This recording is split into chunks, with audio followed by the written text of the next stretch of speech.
الرحمن الرحيم الحمد لله والصلاة والسلام على رسول الله صلى الله عليه وسلم إلهي محضله لما مضن تهيه الدور كان يسويمي عبد الناصر يوسف عثمان هذا شرفيت كل سبيعي. السلام عليكم ورحمة الله وبركاته. مناسبة ويسكا كوبان تهي waxaan la qabaa raggii igu horeeyay hal doorka ah halkan ka hadlay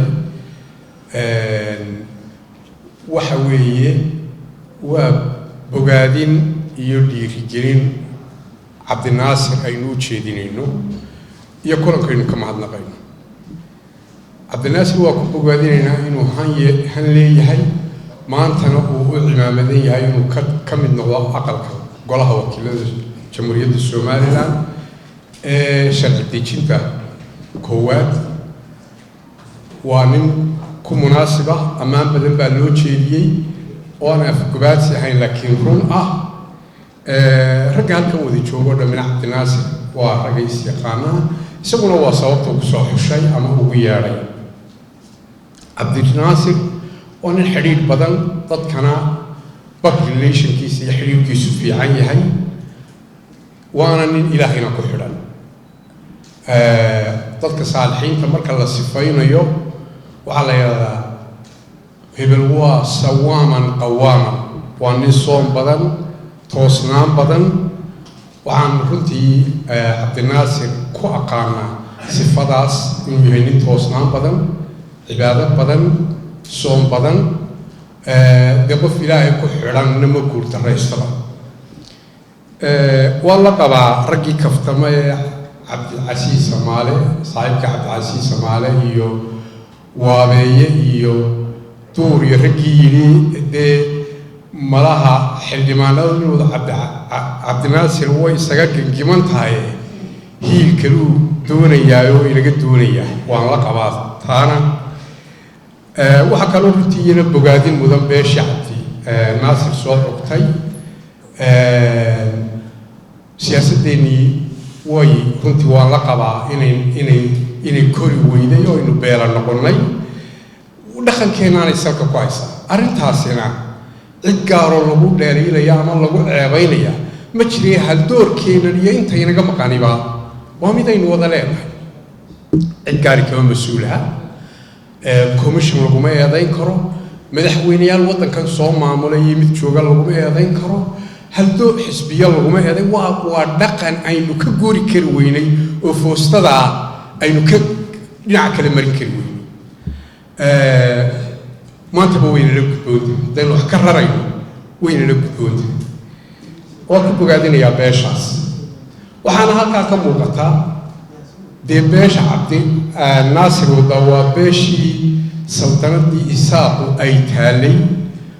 waa marka la sii jifidaas Cabdi Ciise dee waa reerkii boqortooyadaba inoo hayay. markaa runtii waxaa ka muuqata dee guri talaad inay tahay ninkay soo xuleen. waxaa kaloo yana nasiib wanaag dadku wuu isku maran yahay. timaha la isugu xidhay dadkii. Cabdinaasir cid caaway timaha kaga xidhan oo kale oo xisbi kale tagtoo reerku uu geeyey ama isagu tegina ma jiro. waa guul weyn. halka waxaa ka muuqanaysa dee reer weynna dabaduu ku hayaa waana musharax keliya inuu soo bixi doono insha allah. dee si wanaagsan bay yeeleen. weliba anigoo dareenkeeda haya in rag kaloo golaha deegaankii oo beesha ahina weliba laba meelood kala tageen. Cabdinaasir waa loo tulo waa la wanaaji. muxuu ahaa reerihii talada hayeyna weliba intay dib fadhiisteen bay soo hormariyeen. taasina waa guul weyn. intaasaan taana odhan lahaa. dareenkii la muujiyey waa ragga waaweyne ka muujiyey inaynu maanta u baahnay inaynu marxaladahan ka gudubno, doorashooyinkan ka gudubno. intuba wayna waajib. xisbiyada iyo xukuumaddana waxaa waajib ku ah in geedi socodkaa dimuqraadiyadda doorashada la qodax tiro oo laga dhowro waxa jeedin kara. arrintaasi waa fariin weyn. shuruucda iyo qawaaniinta loo hoggaansamo. saaxiibkay Maxamed Cabdi Kaboose dareenku cabiriga dareen sax buu ahaa oo si niyada buu uga hadlay maxamed cabdi gaboose iyo aniga iyo rag badan oo kale halkan fadhiya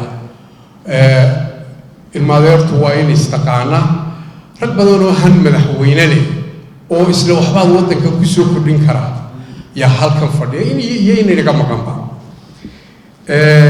arrintuu ka sheekeynaya dastuurka waa runtii waxaan ka marakacaya maxamed xaaji ibraahim cigaal madaxweyneheenii hore ilaahay u naxariistay inuu doonayay in xisbiyadu iska furaadaan oo aan la xidhin aniga iyo gaboose iyo dee maanta darna ma hayno waxna gurina waa lagu jiraya rag badan oo kale halka fadhiya dee cidna eersan mayno xeerka annagaa samaynay qodobkaa iyo qodobo badan oo kaleba annagaa samayno dastuurkaa giijinay oo adkaynay